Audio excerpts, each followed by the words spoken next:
Diceritakan, Prabu Basukesti di Istana Negara Wiroto dihadap Patih Jayaloko, Resi Sugondo, dan para punggawa lainnya. Tidak lama kemudian, datanglah Empu Dawayoso bersama putranya, yaitu Empu Purbogeni. Ikut pula di belakang mereka seorang empu muda, bernama Empu Prawo. Empu Dawayoso menjelaskan, bahwa Empu Prawo ini adalah keponakannya, yaitu putra mendiang Empu Kanomoyoso dengan Dewi Kaniraras, yang juga telah diambil sebagai menantu pula, yaitu dinikahkan dengan Dewi Marapi, adik Empu Purbogeni. Kedatangan Empu Dawayoso adalah untuk mengajukan pengunduran dirinya sebagai kepala pembuat senjata di negara Wiroto, karena usianya yang sudah semakin tua, serta memohon agar jabatan itu dapat diisi oleh Empu Purbogeni. Setelah mempertimbangkannya, Prabu Basukesti akhirnya mengabulkan permohonan Empu Dawayoso. Maka, dengan disaksikan para hadirin, Sang Prabu melantik Empu Purbogeni sebagai kepala pembuat senjata yang baru, dan Empu Prawo sebagai pendampingnya. Setelah pelantikan Empu Purbogeni selesai, Prabu Basukesti memerintahkan Patih Jayaloko untuk membangun hutan perburuan di 4 penjuru negara Wiroto, sebagai tempat tamasya dan olahraga. Hutan perburuan di sebelah utara, hendaknya diberi nama Utorokondo. Yang sebelah timur, hendaknya diberi nama Purwokondo. Yang sebelah selatan, hendaknya diberi nama Daksinokondo. Dan yang di sebelah barat, hendaknya diberi nama Pracimokondo.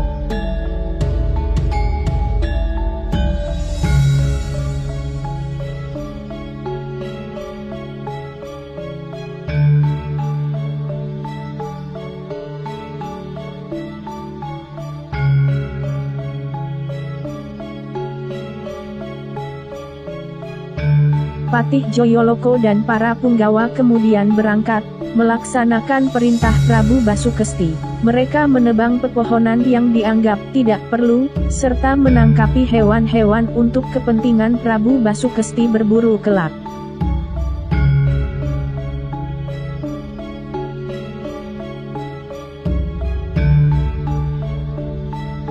Banyak sekali binatang yang lari ketakutan. Para binatang itu menuju ke sebuah tempat, di mana ada 2 orang yang sedang bertapa. Mereka adalah ayah dan anak, bernama Resi Kuswolo, dan Bambang Danesworo. Resi Kuswolo ini seorang pendeta sakti dari tanah seberang yang menguasai ilmu sihir. Ia sesungguhnya adalah titisan Prabu Cingkorodewo, alias Sri Mohorojo Purwocondro, Raja Medang Kamulan, yang terlahir kembali sebagai manusia. Selain memiliki seorang putra bernama Bambang Danesworo, ia juga memiliki 2 orang murid, bernama Dityo Citrodono, yang berwujud raksasa, dan Putut Margono, yang berwujud manusia. Melihat hewan-hewan yang berlarian ke tempatnya itu, Resi Kuswolo merasa kasihan, lalu mengubah wujud mereka menjadi manusia, agar dapat membalas dendam kepada orang-orang Wiroto. Hewan-hewan yang telah berubah menjadi manusia itu kemudian diberi nama Indromarkoto, Koloyakso, Gajah Barigu, Garudo Urno, dan Nogo Wiswono. Mereka lalu berangkat menyerang Patih Jayaloko dan para prajurit Wiroto.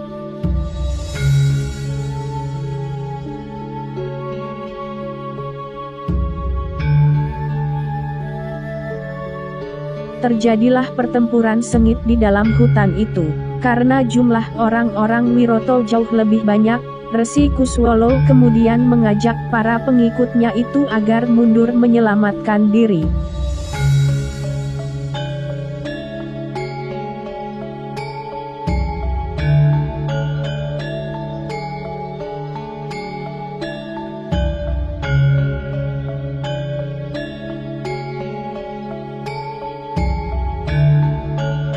Diceritakan, di Padepokan Sabto Argo, Resi Manumonoso sedang berbahagia karena telah lahir cucu pertamanya, yaitu putra Bambang Sakrukem dan Dewi Nilowati, yang diberi nama Bambang Sakri.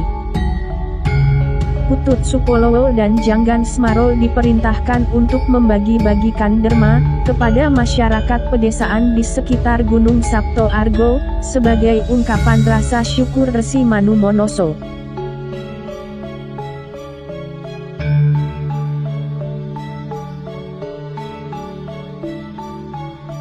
Beberapa hari kemudian, Empu Dawoyoso datang berkunjung ke Gunung Sapto Argo menemui Resi Manumonoso. Mereka lalu beramah tamah melepas kerinduan. Empu Dawoyoso kemudian membicarakan kisah masa lalu, saat Dewi Kaniraras, kakak sulung Resi Manumonoso, menikah dengan Prabu Duropati dan diboyong ke negara Duhyopuro di tanah Hindustan. Saat itu, Empu Dawoyoso meminta supaya putra-putri Dewi Kaniraras dari perkawinan dengan mendiang Empu Kanomoyoso, yaitu Raden Prawo dan Dewi Prawito, tidak usah dibawa serta. Keduanya lalu diasuh sendiri oleh Empu Dawoyoso di tanah Jawa. Setelah dewasa, mereka lalu dicarikan jodoh pula. Raden Prawo dinikahkan dengan putri Empu Dawoyoso, yakni Dewi Marapi. Sedangkan Dewi Prawito sampai saat ini belum menemukan laki-laki yang pantas, padahal usianya sudah mencapai 30 tahun. Kedatangan Empu Dawoyoso ke Gunung Sapto Argo ini adalah untuk melamar salah satu putra Resi Manumonoso sebagai suami Dewi Prawito. Karena si putra sulung, yaitu Bambang Satrukem, telah menikah dengan Dewi Nilowati, maka Resi Manumonoso menawarkan Bambang Sriyati saja yang menikah dengan Dewi Prawito.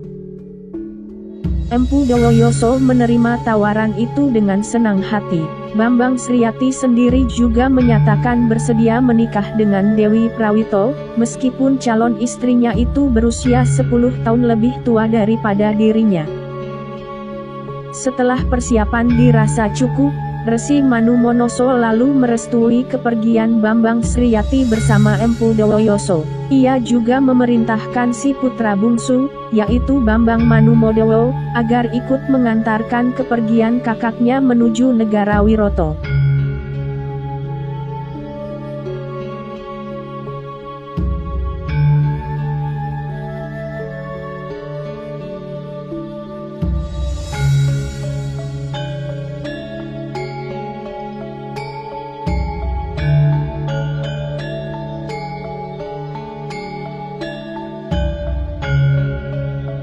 Diceritakan, di tengah perjalanan, rombongan Empu Dawoyoso dihadang sepasang raksasa laki-laki dan perempuan, bernama Murtodoko dan Murtodewi.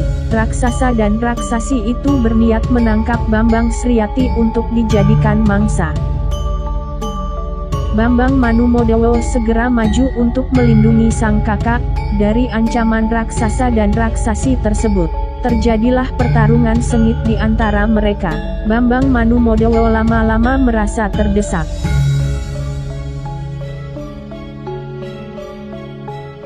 Namun, untungnya sebelum berangkat tadi, ia sempat mendapat pinjaman panah Sarotomo dari kakak sulungnya, yaitu Bambang Satrukem. Dengan melepaskan panah pusaka pinjaman kakaknya itu, raksasa Murtodoko dan Murtodewi berhasil ditewaskan.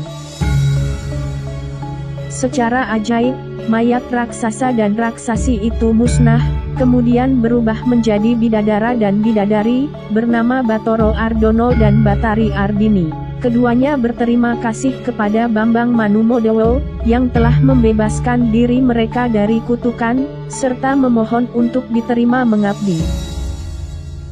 Bambang Manumodawo tidak berani menerima pengabdian mereka, dan mempersilakan keduanya supaya mengabdi kepada sang ayah saja, yaitu Resi Manumonoso. Setelah mendapat keputusan demikian, Batoro Ardono dan Batari Ardini lalu mohon pamit, berangkat ke Gunung Sapto Argo.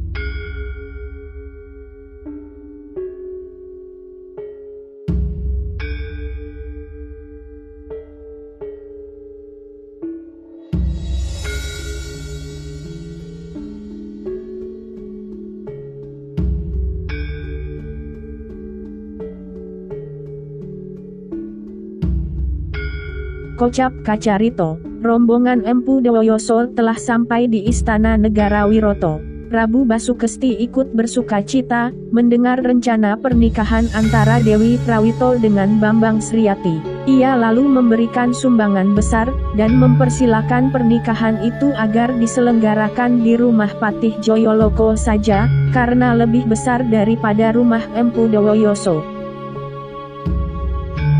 Maka, pada hari yang ditentukan, diselenggarakanlah upacara pernikahan antara Bambang Sriyati dengan Dewi Prawito di Kepatihan. Tidak lama kemudian, terdengar laporan bahwa Resi Kuswolo dan Bambang Danesworo beserta para pengikut mereka, mengadakan kekacauan di pedesaan wilayah negara Wiroto. Prabu Basukesti kemudian memerintahkan para punggawa untuk menumpas para pengacau itu. Akan tetapi, tidak ada seorang pun yang mampu menghadapi ilmu sihir Resi Kuswolo. Prabu Basukesti teringat bahwa mendiang ayahnya, yakni Prabu Basupati, telah meninggalkan warisan pusaka berupa Selo Timpuru.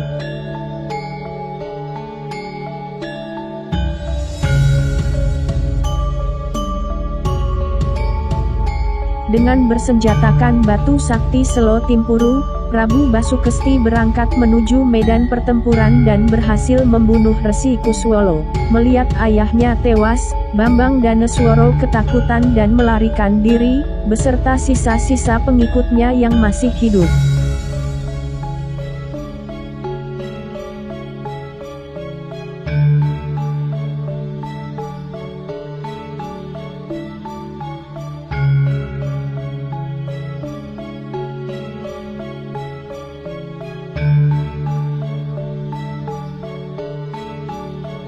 Diceritakan, 1 bulan kemudian, Empu Dawoyoso mengantarkan Bambang Sriyati dan Dewi Prawito berkunjung ke Gunung Sabto Argo. Bambang Manumodewo ikut serta sekaligus pulang ke tempat sang ayah. Sesampainya di sana, mereka disambut Resi Manumonoso dengan sukacita. Bambang Manumodewo terkejut melihat Batoro Ardono dan Batari Ardini benar-benar mengabdi di Gunung Sabto Argo, sebagaimana yang dulu ia sarankan. Resi Manumonoso sendiri tidak berani menerima pengabdian bidadara dan bidadari itu, tetapi berniat mengambil Batari Ardini sebagai menantu, yaitu dinikahkan dengan Bambang Manumodewo. Bambang Manumodewo dan Batari Ardini mematuhi keputusan Resi Manumonoso tersebut. Maka, diadakanlah upacara pernikahan sederhana di Gunung Sabto Argo untuk mereka berdua. Mengenai Batoro Ardono, Resi Manumonoso mempersilakannya kembali ke Kahyangan. Namun, Batoro Ardono menolak, karena ia belum membalas budi atas jasa Bambang Manumodewo, yang telah meruatnya dari kutukan. Maka, Resi Manumonoso lalu minta dibuatkan sebuah kereta kencana. Batoro Ardono menyanggupi. Setelah kereta tercipta, ia lalu mohon pamit kembali ke Kahyangan.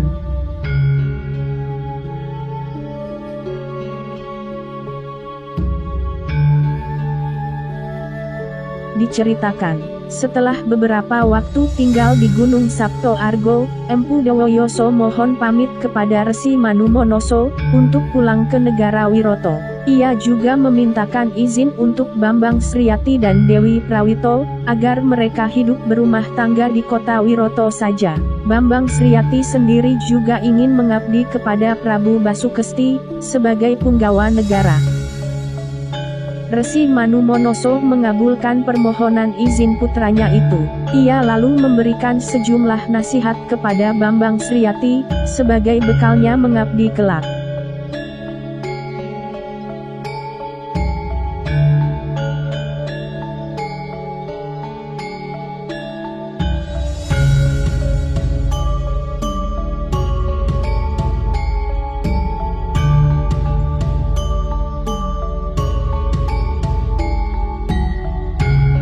Demikianlah, Bambang Sriyati dan Dewi Prawito beserta Empu Dawoyoso telah kembali ke istana negara Wiroto. Bambang Sriyati kemudian diterima sebagai punggawa negara, dengan bergelar Aryo Sriyati.